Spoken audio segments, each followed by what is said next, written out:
Граѓаните ја почитуваат обврската за носење на заштитни маски која стапи на сила денеска. Сликата низ скопските улици укажува дека голем дел од скопјани ја прифатија мерката за заштита од коронавирусот и утрово излегоа заштитени со маски на лицето. Најдисциплинирани се повозрастните граѓани, но не и помладите.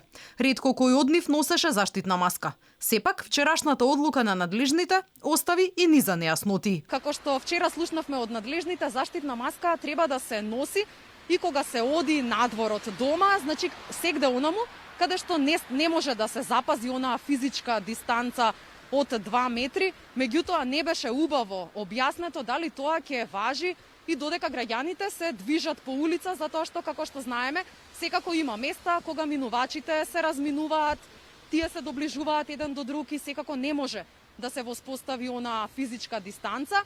Трговските објекти, маркетите, аптеките и банките не смеат да ги примаат потрошувачите кои ќе дојдат без заштитна опрема, маска, шал или марама. Ова ќе важи и за зелените пазари. И таму е задолжително да се прикрие носот и устата, оти невозможно е да се држи задолжителната физичка дистанца од 2 метри. Рекреативците, спортистите и велосипедистите не треба да носат заштитна маска, оти според надлежните во ваков случај имало доволно растојание. Маските не се задолжителни ниту за членовите на едно домаќинство кои ќе се возат во ист автомобил, но тоа нема да важи и за лицата кои делат едно возило, а не живеат на иста адреса. За нив носењето маски е обврска. За непочитување на новите правила, граѓаните ќе бидат казнувани со по 20 евра.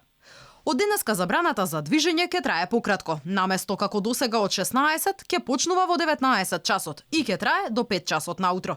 Лицата над 67 години ќе може да излегуваат од 5 наутро до 12 часот, а младите под 18 години од 13 до 19 часот. Викенд полицискиот час ќе стартува во сабота во 15 часот и ќе трае до понеделник наутро. Надлежните најавуваат и постепено отворање на угостителските објекти и кафулињата, но за тоа ќе се разговара по првомајските празници. Со каква динамика ќе работат, засега не се знае.